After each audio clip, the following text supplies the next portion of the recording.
All right. What's up, everybody? Welcome back to the show. I am with Phil Reynolds. What's going on, Phil? Thanks for being here. It's a pleasure, Johnny. Thanks for asking. Yeah, Phil is, you've been an entrepreneur for a very long time, over 30 years, roughly, right? Um, Yes, and you founded Reynolds Coaching. So what I love about that is you just use your last name because it's simple and it's easy and it's who you are. And so I feel like a lot of people struggle with the name of their business when they get started, but as long as it's just who you are, that's all that matters, right? right. But I know you've been working over the last 30 years with CEOs, corporate leaders, executive teams, just helping them to streamline like their communication, their Hmm. collaboration, their leadership within their business and with other businesses, right? Absolutely. Awesome. I also know you've been working with many Fortune 500 companies, Mhm. nonprofits, churches, just to kind of help them implement new concept, new ideas into their leadership team to help them Hmm. reach whatever kind of goal that they have. Is that about right? Absolutely. That is perfect. Yeah. Well Great. done. That's awesome, man. So, what kind of got you into this? Like, I know you've been doing this for such a long time, and it's who you are. So, tell us a little bit about how you got started with that. Okay. So I was in actually in a nonprofit, leader in a nonprofit, and left there. And when I did, I was I don't know what I'm going to do. A lot of what, at least people my age, what we do defines who we are. And I didn't want that to happen. So a friend of mine sent me to Stephen Covey's Seven Habits. And this was well over 30 years ago, so maybe even longer. Okay. And in that, one of the things that Covey has you do, if you've read the book, great book, by the way, is write a mission statement, what your purpose is. And so I started formulating that out. And as I looked at it, I thought I could do anything. I mean, I could deliver FedEx and do this. It was how do I help people discover their purpose in life and bring that purpose to fulfillment? That's kind of a goal. I work with organizations, but I really want leaders and individuals to better understand themselves. Because if I understand myself from the inside out, I'm going to lead better. So as I started thinking, my wife and I were out to dinner one night, and I thought, I drew a target, and I said, everything I do needs to go to where I'm going to hit that target toward who I want to be, not what I want to do. This is who I want to be, helping people move along, discover their purpose, bring that purpose to fulfillment. So what's the next job? So any job I took, any training I took, moved toward that. At first, my first job from that was working for a community college, selling leadership, also teaching leadership programs. That moved me on the circle. My next job was with the Ken Blanchard Company, serving as a senior consulting partner for them for 22 years. That brought me deeper. I got certified as a coach about 30 years ago. That took me Wow. deeper. So everything I do just takes me, how can I get to the core of who I want to be and what I want my life to look like while still fulfilling the mission that I feel that I've been created to do. That's incredible. It's yeah, finding that target, everything you do, going towards that target because that's what you want to do. That's what you want to be, right? Uh, I Viktor think Frankl has a great book called Man's Search for Meaning. And in it, he says Viktor Frankl was in a Nazi prison camp as a Jewish psychologist. And as he began to look at people, he said, people who understand their why in life can deal with any what in life. And that was one of the drives for me as well. yeah. Well, I think it's so interesting. You started this entire thing off of I need to figure out what my purpose is in life. Hmm. And I think a lot of people struggle with that. You know, they pick some job because they either know it's going to make good money or it's going to give them something to do. But after a couple of years, they either get bored or they don't. They lose their purpose. They have no reason to get out of bed, even though they have a job and they make good money. They don't really know, understand what they're doing with their life. So Right. what helped you find that purpose and go after that? Oh, for me, it was just a process of who I wanted to really be. But one is there's actually a coaching process that I developed called the clarity coaching process. I'm not trying to sell this. It's just since you said it's right. I've been working on it this week actually. And so one of the things that you can think of, and I'll give you the framework for free, is who are the people that inspired you in life, that had significant things. And for example, my dad started a bank. He was an entrepreneur, started a bank. And I remember when I was 12 years old, we went out and were doing collecting. he had a big box in the back, and it was the little notes that they had. And he would knock on the door and say, "Hey, Mr. Johnson, this is Mr. Oh, Mr. Uncle, I'm so sorry, I've not been able to pay." That's okay. What can you pay today? If I can give you $20, he'd write it on the note, and he'd get a $20 bill, and put it in the note. And that was our family night together, he and my dad. And so in the process, I remember one time saying, "Why don't we just take this stuff?" And he said, "I got into banking for the reason of helping build good communities. If people could drive a good car, live in a good house, help them get a good job, then they're going to contribute to the community better. And we're a community bank, so how can we make a difference in that?" Well, that helped frame out for me on how I interact, whether I'm leading a team or I'm working with a customer, is how can I serve them to be a better individual, to be make a difference in their community.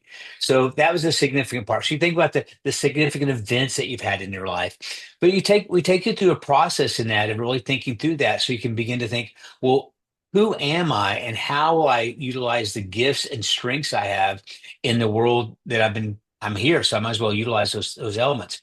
The other thing, I've been very fortunate, Johnny, that I've had a lot of mentors in life. And one of my mentors, dear friend of mine, Susan Fowler, who wrote the book Why Motivating People Doesn't Work and What Does. Okay. She came up with three C's of motivation. When I feel like I have choice, when I have connection, and when I have competence, I'm optimally or intrinsically motivated. Choice can either be either or choice. There's a connection of something significant for me. And then I feel like I have the skills to do that.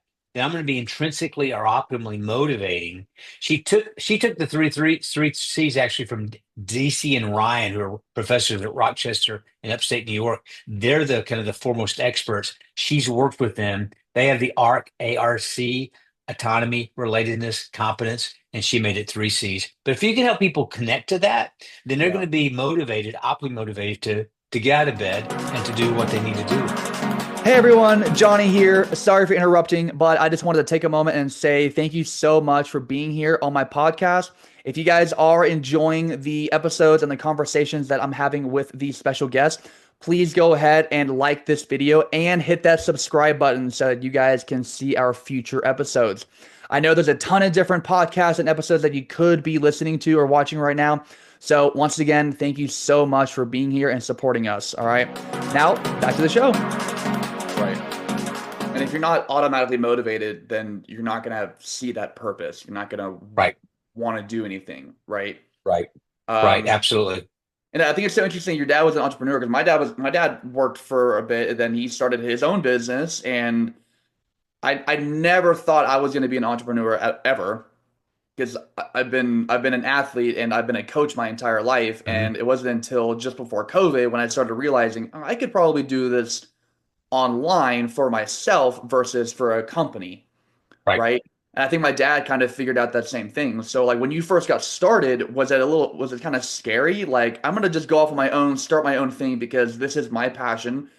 Here's my purpose. This is my Mhm. why.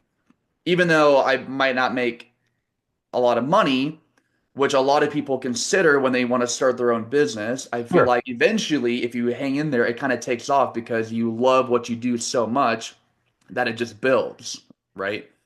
Yeah, over time. I'm a 25-year overnight success. It only took 25 years. When I first That's not that started, long. I I was the you look in the dictionary of failure, that's me. I did it was really interesting. We did a contest. We went to Thanksgiving for home. Hey, we're gonna have contest. I'm gonna become a consultant. And I'd gotten some advice about that from business people. It's got to be a consultant. And so we named the company Career Development Consulting, which I don't help people develop for careers, which is kind of interesting. And so one of my cousins said, "I'll create logos for you." I said, "Okay, great." And so she did. And we're looking at it, and my wife says, "CDC, that sounds familiar. CDC, Center for Disease Control." So starting out was a bit rough and it Right. took some time. And I waited tables. I still worked. I waited tables at the Outback for 210 an hour plus tips 6 nights a week. They were only Okay. open at night and then worked in, and it took some time. And then that's why I drew the circle because I thought I have to move to something because I got other offers to do other things, but I wanted to do something that was going to help me move me toward my goal of who I wanted to be. And so when the community college, that was it. When Blanchard, I mean, all those things begin to open up. And so, my definition of luck is you're working really hard and opportunity rises. And that's what's happened with my life. I've been very fortunate. Yeah. Yeah. Very fortunate. And I'm sure there's been ups and downs over the last couple of years, right? But what do you feel like has helped you contribute to the upward motion of your success? Um, I'm probably going to say just it's something that I love to do, Johnny. And there are times where I love what I do. I'm very fortunate that I love what I do. And so that's the drive for me, the bigger drive. And I can see the difference that coaching can make in someone's life, whether it's what's executive coach or coaching after learning or whatever it may be. It's seeing the difference that strives and realizing that even when things are bad, that it's still the purpose that I've been created to do. Hmm. And and staying to that. I would say probably the buzzword in culture today in the business is resilience. Yeah. Um, you just pick yourself up and go. So Yeah.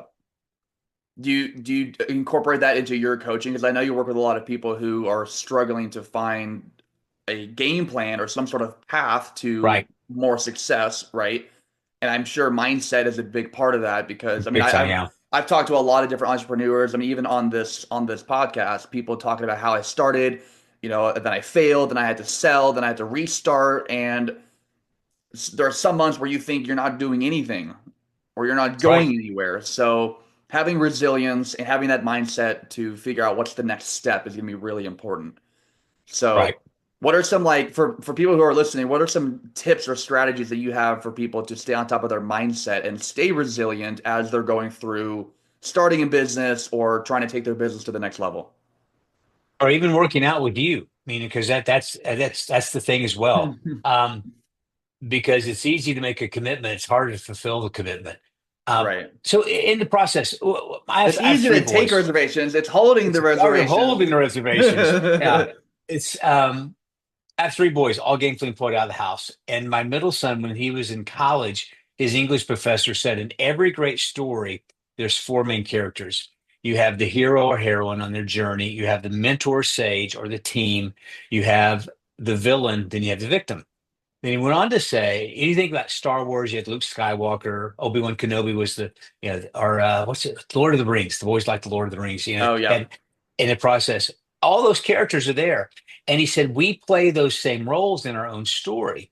So when I coach people, part of the mindset is what role are you playing? I was Interesting. speaking to the COO recently, and I said, you're playing the role of the victim right now. I was just How's that thinking that. serving Yeah. your outcome? Yeah, how's that serving your outcome? You can Right. play the role of the victim, but it's not going to serve you and get you to the outcome that you want. I I told you earlier, I finished physical therapy today. Yeah. And so when I was going through the first part, they said, "Hey, how do you like the bicycle?" I was in a stand-up bicycle. I said, "I hate it." And they said, "Oh, well, we won't have you do it." I said, "No, is it going to help me reach my goal?" And they said, "Yes." I said, "Then keep it on Is it because helping me work towards that center point? toward Yeah. my outcome. Yeah. If you're going to help me reach my goal, then I'm okay about you doing it. I'll be on it. Okay. But we don't want you to do anything you don't like. I said, I ask people every day to do things they don't like to do to help them reach their goals because people feel uncomfortable. The brain's created. I took a course 2 years ago at MIT on neuroscience and business. Brain's created for two primary reasons: safety, efficiency. So when I ask you to do something that you don't like to do, it feels uncomfortable. It sometimes doesn't feel safe and it's not efficient to what you know. So oftentimes we self-sabotage ourselves and unconsciously, well, this is too hard, so I'll just quit. Same thing. When you ask someone, hey, here's your training plan, but that's not what I used to do. This feels uncomfortable. I mean, all of a sudden I'll quit, not because I'm not committed, but because my mind says this isn't safe. So how do I shift my mindset of this is going to help me reach my goal or my outcome that I want from a health standpoint, from a career standpoint, from a leadership standpoint, relationship, whatever it may be. Yeah. And I'm willing to be uncomfortable in that moment to develop the skills, new skills, create new neurons, neurons that fire together, wire together. How can I create those so I can be consistent then? Yeah. Yeah. Exactly. And it's you're exactly right. It's uncomfortable and it's almost like you have to rewire your brain to think about things in a different Absolutely. way, different Hmm. outcome Because if you keep playing that victim card, you're never going to eventually reach your goal because now you're just looking for sympathy type Right. thing, right? Right. That's And really, really interesting. Yeah. you never take personal responsibility. Yeah. And I don't like being uncomfortable. No one Yeah. does. Right. No, no one But does. I think as an entrepreneur, I mean, I'm also a fitness coach. Just being in that uncomfortable state helps me in the future. And I feel like a lot of people don't think about the future. They're always thinking about what's going on right now, Right. right? So it's hard to separate what's going on right now versus what can I do now that's going to help me in the future. Right. Yeah. Um, yeah, that's really, really cool. Thank you so much. Earlier you were mentioning, helping people in a certain way, but I like how you kind of mentioned, like, for me at least, my four pillars in life, right? Which is Hmm. relationships, health, business. Um, Forget the fourth one now, but like if one is suffering, it's probably because you're focusing too much time on the others, Right. right? And I always tell some of my clients and even people on this podcast, like if you're not gonna focus on the one thing that's keeping everything else going, then everything else that you're working on is going to eventually suffer, right? So when you're Hmm. working with clients and you're trying to rewire their brain or tell them like this may be uncomfortable, but this is some of the stuff we got to get through so that you can see more success on the other side. How Right. do you help them to kind of rewire their brain? I know you have like certain things that you probably take them through, but in But a broad sense. right. Um, so the interesting thing about rewiring your brain is even though people feel uncomfortable with cognitive dissonance. Anytime you tell me something that I don't believe is true, it creates cognitive dissonance. And so if hey Phil, you should do this is going to help you on your workout. I don't believe it. And so I won't do it. So the best I could do is understand their motivation by listening to their story and hearing their outcomes. Hey, this is the outcome that you want. What are you willing to do? As a coach, my clients are always at a point of choice. I'll say, you can always tell me no. It won't hurt my feelings. Be just like prom all over again. But if you tell me no, I'll say, what will you do to help you move towards your goal? Right. Because part of choice, that's part of motivation. So they want to be a choice. And repetition creates the neurons. The struggle, though, Johnny, is my old neurons are still there. They don't go away. They may dissipate, but they're still there. And so it's easy to go back. That's why oftentimes we go back into old patterns of behaviors on things that we do, whether it's working out, whether it's leading, whether it's interacting with my spouse, coworker, whomever. Hmm. Is so it's a repetition of how can I do this consistently. And I use resources like, the book Atomic Habits is a great book for developing habits. There's so much out there that I'm able to use as a resource to take people through, even if it's just reading the short version of it. Hey, read this book. It's going to help you understand how to develop your habits. But it's an ongoing process. Yeah. If it was easy, Johnny, they wouldn't need people like you and me. Everybody would do it. Right. Yeah. Yeah. Have you read Atomic Habits? Hmm. Yeah, that's a really good book as well. And you were kind of just talking, about focusing on these hard things that are going to help you move forward in your life, but you weren't just talking about you were more talking about business, weren't you? Hmm. Yeah. And Uh, it's so interesting. business, personal, either or. Well, right, because it's almost like if you want anything else in your life to get better, you got to make Right. sure that you are doing the things that you need to do to get to that center target. Hmm. And if you're not, then maybe you're playing a victim, Well, right? maybe it could be the fact of I don't feel like I have the skills to get there. Or again, that's part of mindset. Remember the three C's. Is competence. And Yeah. so the other is, and this came from the research of the course I took at MIT, the brain is drawn toward the negative. We have more negative thoughts than we do positive. We have anywhere between 20 to 30,000 thoughts a day. Every thought we have is not true. So one of the things I have sometimes my clients do, depending on the client, is hey, for the next day, between 24 hours, take a legal pad, or you can do it in your iPhone, either or. write down every negative thought you have about yourself. Usually I get a text or an email or a call at the end of the afternoon, depending on when I have the call. Can I please stop? Because it's overwhelming because of all the times oh, that was stupid. Why don't you do that? You write that down. And then if they're able to finish, then to categorize those because your brain likes categorize. I Right. can begin here. This is the story I'm telling myself. This isn't true. So if it's not true, what is true? How do I begin to shift my mindset to this isn't true? Just because I think it doesn't mean it's true. To what is true and focus on what's true, because that will draw then my motivation, so to speak, or my energy toward, oh, this is true. I can do this. I'm not inept, or I'm not so out of shape I can't do a squat, or I can't.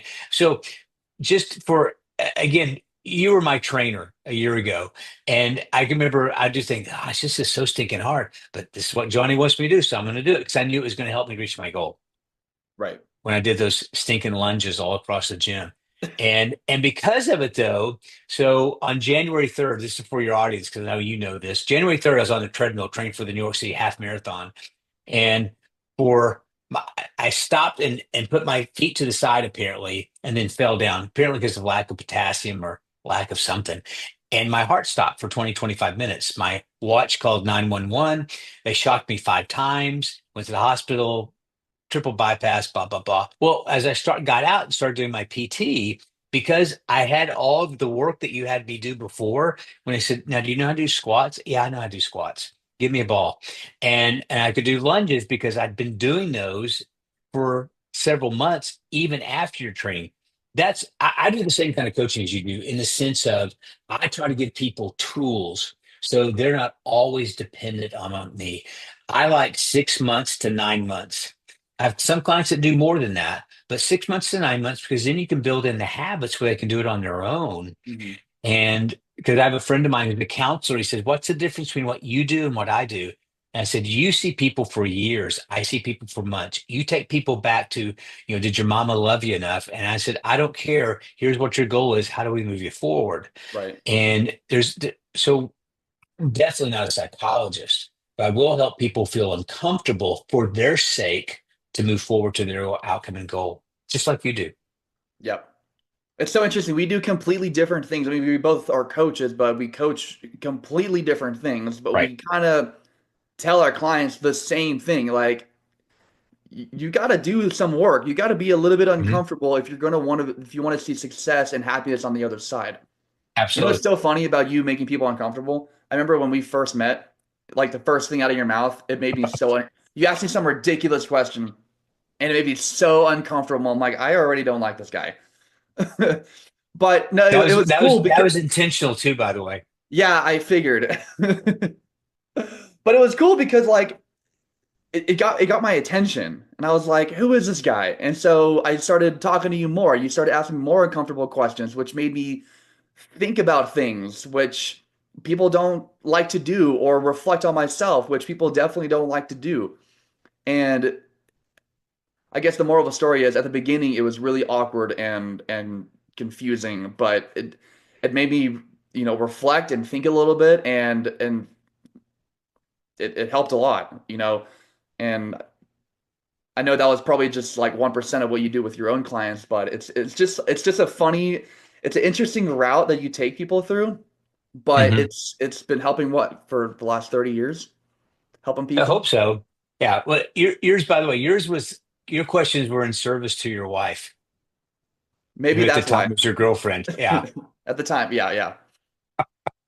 It's like, why is this guy asking me super super awkward questions about my girlfriend? Anyways, um, You're welcome, by the way. yeah, thanks a lot. It helps. You So, passed. huh? You passed. Oh, thank goodness I passed. Because if I failed, I don't know if I would have. I don't know if I'd still be here. Be here. I don't know whether you would or not. I think that's a good observation. Phil, so let me ask you a question. What do you do when you're not working? What kind of hobbies do you do? Um, I'm trying to think when I don't work. The So, it's before you answer real quick, I asked this question with the last video that I had with the last podcast. You guys go watch the uh-huh. last podcast because it was really funny. I asked the same the guy that was on there. I asked him the same question. What do you do when you're not focusing on business or working? And he's like, I'm reading about how to make my business better. And I'm like, Yeah, okay, that's work, but I'm not talking that's about work. that's still work. So what do you do when you're actually not working? So I do read, but I'm right now I'm reading the what is it, the ruthless elimination of hurry. And it's just the process because I know there's no such thing as balance, but how do I, as I get older, how do I have more margin? The other Mm, thing is just what as I've grown older, my wife and I we and we still like experiences, but yet we look at experiences as now it's more about how do we have relationships. I love to connect with people and some dear yeah. friends. We had lunch with some of our closest friends yesterday, and then also with our three boys. One lives about probably 3.5 hours away. The other two around an hour to an hour and a half. We each of them have two children, so that means we have six grandchildren, five Wow. girls, one boy, and so a lot of my free time is spending time with them or making a video. I'm a lion to my youngest granddaughters, and I'll send them a video about every other day. And A so lion? a lion, that's it's one of those little emoji things that talks, and when you're talking, I text it Huh. to them, Confusing you with and a lion? Okay. they I was think gonna it's make a hilarious. joke, So but I have no idea. Yeah, I don't know. A lion, it'd be a bald lion, a but bald lion. bald lion. But we just I mean, and a lot of my time is served in service, a part of our church that we serve in, and so we are starting a nearly newlywed class, being the leaders of that and teaching in there at our Oh, church. So cool. I mean, there's all kinds of things that you can get involved in because what I also know that work isn't life. Work is an outlet for me. It's part of who I am, but it's not the totality of who I am. Right. Yeah. So who are you? And I would say some other things, but we're being recorded. Who am I? Yeah, John Valjean. The that was from barely you missed that hit. I missed it. I John quoted John Seinfeld Valjean. earlier. John Valjean is from the movie Les Miserables. Yeah, I didn't We watch saw that. that. I saw that with your wife, by the way. Oh, yeah, I don't really do musicals. The only musical I really liked is The Greatest Showman. That was a good one. That was good. That's a good one. Did you see So Into the Woods? I saw that with the classings. Yeah, I also turned that movie off It after like 10 was minutes. I was like, this horrible. is already It too was much horrible. singing. Oh, it was I, horrible. s- Okay. I sat next to Abby, and as the commercials were coming on about the food, because we saw it at the oh gosh, the one at the city center where you can get the food. She goes, "I would never eat anything from it. I wouldn't do that." And I thought, "Oh my gosh, is she gonna talk during the whole movie?" Are you gonna talk through the whole movie? That's an awkward I didn't question ask to her ask that. someone. I didn't Yeah, ask her that. No, no, I let her go because it was actually funny. I love Abby. She's hilarious. she So can be. well, it's true. That's so funny. Um, but So I had another question. who am What? I? I'm a combination of husband, father, in-law, and granddad and friend. And so based on the need of the individual is how what I spend the energy of leverage the energy of that role in. Yeah. And balancing your own business too, you know? Yeah. Yeah. Yeah. I think having balance in everything is really important as well because if I was saying earlier about the four pillars, right? Family, business, Right. health. Um, if you can't balance everything out, then one is definitely going to suffer, and it's usually the one that you care most about. We were actually in church the other day for Easter yesterday, and our pastor was going off, and he looks and sounds just like you. I want to see if I can get him on this podcast too, because it is creepy. I actually told someone at our church, I'm like, the only reason we chose this church was because on day one we walked in, and here's this guy up on stage, and he's doing the hand mannerisms, and he's talking about whatever, and he's like, if you don't like me, just pray over it. And he's saying all these funny things, and Allie and I are looking at each other like, "This is Phil. We gotta keep coming here." And he was going off about some Easter stuff, and at one point he goes, "If you had $1 million in the bank, but your kid needed some surgery that cost $1 million, you would drop it immediately, wouldn't you?" Right. Right? So some people work their life away just to make a lot of money and be successful and have status, but if it's affecting your family or your health, Is it really worth it? And that's kind of my whole. I mean, I'm not making this about me now, but that's kind of my whole point because I mean, same thing for you in your coaching. If you're not going to take time away and focus on what's really important to you, then that's going to suffer. And that Right. suffering might lead to suffering in other areas of your life that you maybe weren't aware of. Right. And So, that's why. So one of the things I always try to get clients to look at is being value driven, that the choices they make in their life are based on the values. For example, you would say it's your four pillars. So, what are the values that you have? How do those show up at work, at home? And then how can you make decisions based on the values that are going to give you the balance or the margin that you really want between work life and home life? To think about the brain can't tell the difference between home and work. And so if you're stressed at work, you're going to be stressed at home and vice versa. So, how do I understand that? I'm going to be driven by my values, not by the need of the moment in that process. So, and how can you in times of high stress, how can you differentiate your values between home and work? Because well, that's really tough if you are in a high right, stress situation. right. So, the research says, and I'm not asking for help, but this is the brain. And so this is the prefrontal cortex. This is where the amygdala is when you have an emotional hijack. So, like, for example, you're driving down, well, yes, the roads in Denver are horrible. And so you're driving down one of the major freeways and someone That's cuts you awful. off, the amygdala, and all of a sudden it's to what? Keep you safe. And so it Yep. reacts. And then you have about 5 seconds, and either you can respond or you can just, okay, whew, that was scary. All right, I guess they were in a hurry. That's one response. Another response is honking the horn and giving the international sign of disgust. Another Yeah. response, if you have an emotional hijack, is striving faster and cutting them off. And so it's realizing I'm still in control of my emotions. How can I begin to get my prefrontal cortex engaged as quickly as possible to make a sound, good decision as opposed to an emotional one? Right. And if you're talking logic and you're talking to someone that's emotional hijacked, that's different. That's different frequencies. You can't. It's not going to work. So, Yeah. from a personal standpoint, it's just saying, okay, wait a minute, what just went on here? How do I respond to folks? And it takes practice to do this, by the way, because most of us we hijack, Yeah. and so it's just easy to do. So at home, if I come home, I've had a hard day at work, and I come home, and all of a sudden there's dishes in the sink, and the kids haven't done their homework, or whatever, or my spouse didn't do their, hey, you're supposed to cook tonight. I know it's my time to cook. Then, hey, let's pause for a second and take a break before we have a conversation we're going to regret later. Because work was a stressful day. You know what? Let's just order. I mean, something to where you begin to negotiate, where you don't just react to something, but you stop, pause, think about the outcome that you want, Yeah. and then begin to respond appropriately to the other individual as opposed to react to the individual. The struggle is Yeah. we're need driven. And when my needs aren't met or my expectations aren't met, that's usually when conflict occurs.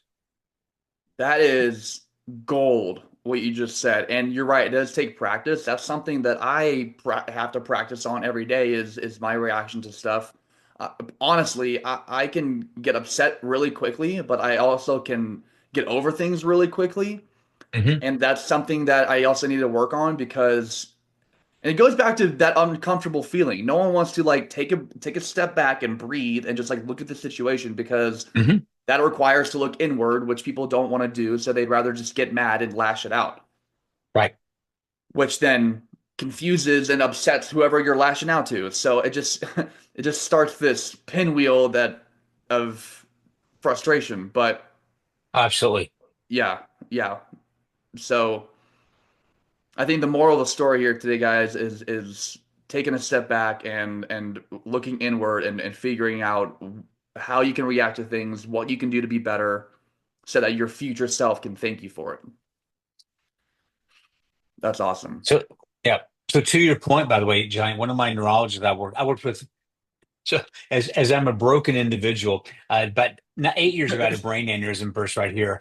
I worked with three neurologists for over a year. One of them said the brain's there's nothing wrong with positive affirmations, but the brain's drawn to action. If you want change in your behavior, for example, that reaction you talked about, how can I, the brain's goal or outcome driven? What's the outcome I want? Well, I want to have a good relationship with this individual. So is this behavior or this response going to create that? No, then don't do that. And the sooner you can get your prefrontal cortex engaged, the sooner you'll keep from having an emotional hijack and be able to speak to the situation appropriately as opposed to inappropriately. Right. So That's perfect. Yeah, yeah. amazing. Phil, you were mentioning that you've had mentors and coaches in the past, right? Mhm. How many mentors have you had over the last, what, 30, 40 years? Well, I'm 40. older than that. Well, like So since you started everything, I know you've had multiple I've coaches. had mentors. I had mentor when I was in high school. I had mentors when I was in college. I had mentors when I was getting my master's. When I first started out, I had a meeting with a group of men. It did not go well, and one of them the next day called, "Hey, I would like to take you to lunch," and gently corrected me.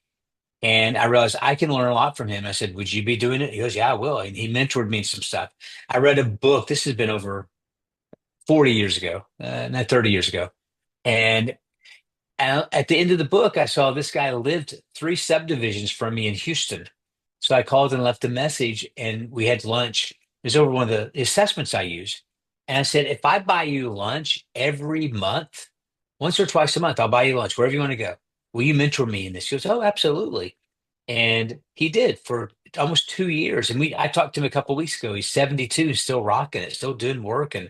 And I, I've been very fortunate. I joined the Blanchard Company. I had a couple of mentors as well. I've been very, very fortunate.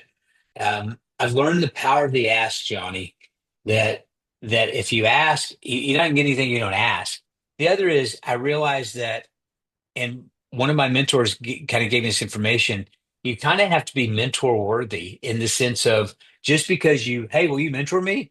Doesn't mean you're going to get a yes. Is there there's actually research around certain criteria where you can be, they use the phrase mentor magnet, where people would want to, hey, I'm willing to invest some time in you. And so I've been very fortunate in basically since about 16 years old to now to have mentors in my life. Wow. Yeah. So can I ask a personal question? Of course, you already have it. Go ahead and ask another one. More personal. Over the last 30 years, over all the mentors Uh-huh. you've had, how Uh-huh. much money have you spent on mentors? Zero. Zero. Okay. So what's the collaboration there? Are we making deals with each other, so helping each other out, or how did that go? I just asked. I said, hey, so one of the mentors at Blanchard, Susan Fowler, she, I said, hey, I'd love you to be my mentor. She goes, oh, okay. She gave me a stack of papers, probably about 2 feet. I had to buy an extra piece of luggage. I was in San Diego to bring that Okay. stuff home. And she had a note, when you finish reading this, call me. She gave me her cell number. And so I took it home about 5 weeks later, 4 or 5 weeks later. I gave her a call, left her a message. She called me back. I said, oh, if you remember me, she goes, oh my gosh, yeah, I remember you and your wife, Susan. And I said, well, I'm ready for you to be my mentor. And she got really quiet. And I said, what's wrong? She said, well, did you read all the material? I said, yes, I did. Dead silence. And she said, no one ever has. I use that to scare people off. Okay. And I said, oh, okay. Well, she said, well, I don't even know where to start. I said, well, she said, did you understand everything you read? I said, absolutely not. So let's start there. And so that was actually the journey when she first introduced me to DC and Ryan around motivation and self leadership and the skills of a self leader, both the mindset and skill set of a self leader, and was able to bring me on and help me, allow me to be part of a part of the being a contributor and author to the program. So again, it was just the ask, and I Yep. was willing to do the work of what they asked me to do as well. But she felt like she needed someone to be a champion for the product. I was, but I would have done that anyway because the product helped me, Well, and we're still friends now. it's like you were Do ready what? for it. Yeah, I was. Again, it's hard work and opportunity. I mean, I was willing to work hard, but the opportunity came Yeah. up, and so it's that same thing. Yeah. And you were saying earlier, it's like when you bring on a new client, it's almost like you have to qualify them because if they're not going to be coachable or willing to do the work or willing to listen to what you have to say, then maybe they're just not ready to see change. Well, so I created an assessment. I just blew my picture up. It's kind of scary. I created an assessment. Is are you coachable? And so I'll have them, hey, just to see if this is right, if this is the right thing for you. And so they'll take the assessment and it'll help them determine, are you really is this a good time for you to be coached? Because just because someone wants to be coached, it may not be the right time for them, and that's okay. That's Yeah. fine. Yeah. Yeah, absolutely. And it's hard as a coach to obviously you don't want to make anyone too uncomfortable to where now they regret signing up with you, but it's almost like you need to tell them like, hey, um, tough love, but if you want to change, you got to be willing to put the work in. If you're not willing to put the work in, then maybe you're just not ready for it. Right. Well, Yeah. again, they're always at a point of choice. Yeah. I can't make anyone do anything. Yeah. But yet, if they choose to do that, now if they're unwilling to do the hard work, then I've actually, this has only happened in the last 30 years, only one time where I would say, hey, I don't think this is right because you're not willing to do the work.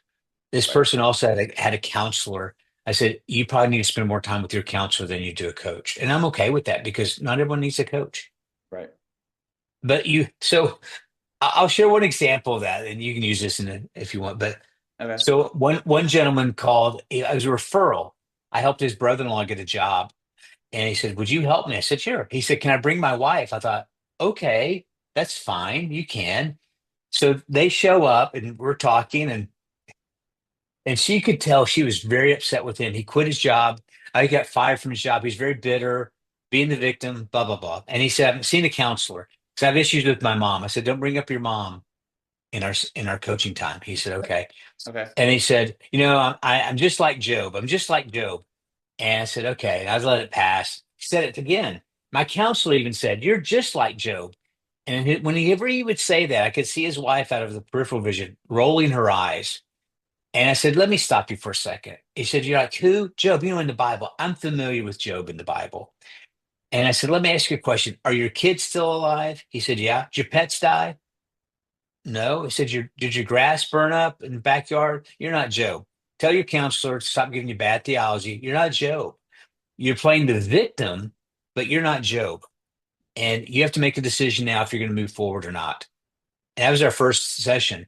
And when I said that, his wife had the biggest smile on her face. Long story short, he got a better job than he had before. And because he said, I said, how many, did they give you a severance? Yeah, they gave me 12 months. I said, that's good news, bad news. You need to get a job now. And at the end of it, he had a better job. He didn't have to move. He was thrilled. He goes, hey, would you be, and she came to every session, would you be our marriage counselor? I said, no, I'm not a marriage counselor. He said, well, you've really helped us. He said, all you've two have done is you're better at communicating with one another. But if you want a marriage counselor, I have several friends I can recommend you to. They'd be phenomenal. I'm not that though. Right. We completed our thing. We completed this. You have your job. That's what's your goal, the outcome you wanted. So again, that mindset, but once you begin to shift it, you can physically see on her and him and the way they were communicating because they Mhm. shifted their mindset. Well, that just goes back to what you were saying earlier about writing down all those negative thoughts about yourself and then differentiating between what's real and what's made up. And I think it's so powerful if you write this stuff down because then you can see it and Yep. you can spend time on it and you can rethink about things that you wrote down. This is one of the things that I recommend to my clients is journaling and reflecting on the day and writing down goals. Although sometimes it may seem pointless or time consuming, it's Mhm. because you are seeing what's going on. That Right. way you can plan out your week and you can kind of rewire your brain and how you can think and how you can do all the stuff so that each week and each month you are actually moving towards that center goal that you were talking about. Right. That's amazing. Cool. Yeah. So this was fantastic. One last thing, what's next on your plate? What's going on over the next year or 5 years or so? Like what's the next phase you're trying to get into for your business?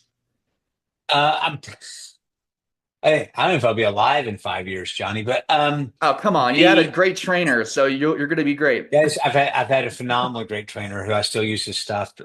The I want to move toward. 'Cause I still do. Yeah, I just got an email today in about 5 days. I may get to go to Jamaica to do a leadership course, which would be great. Oh, It's a cool. guy I partnered with that's out of Israel, and it's an Israeli company. So, Okay. but I'm going to try to shift a lot more of my work just toward coaching. I do still coaching. I do consulting, workshops, that kind of thing. But I think as I get older, I'd like to do more of the coaching element. My bias, which has nothing to do with truth, but my bias is coaching has a bigger impact on people's behaviors, their mindset than training.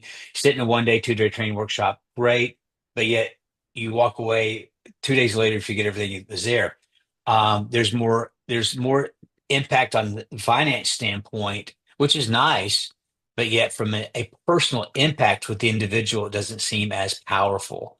And so Right. part of my legacy as I'm entering the fourth quarter of life is how can I leave more of a legacy and make an impact on the lives of people?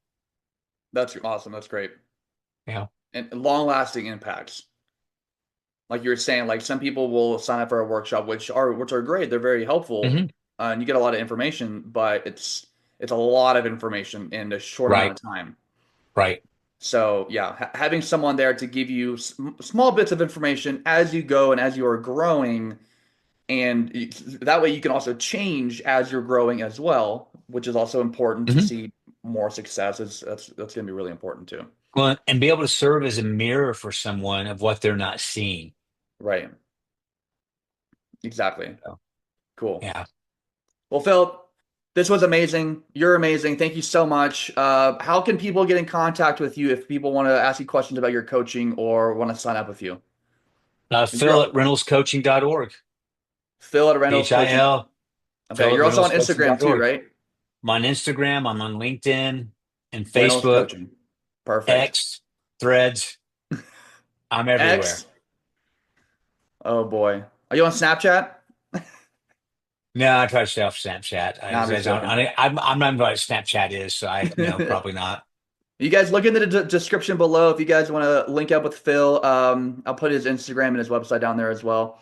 Phil, thank you so much for being here. You guys, thank you so much for watching or listening to this podcast. Please go ahead and like this video and subscribe so you guys can see my upcoming guests on the show. And Phil, thanks again for being here, man. It was a lot of fun. My pleasure, Johnny. Thanks for asking me. Have a good day. Yes, sir. You too.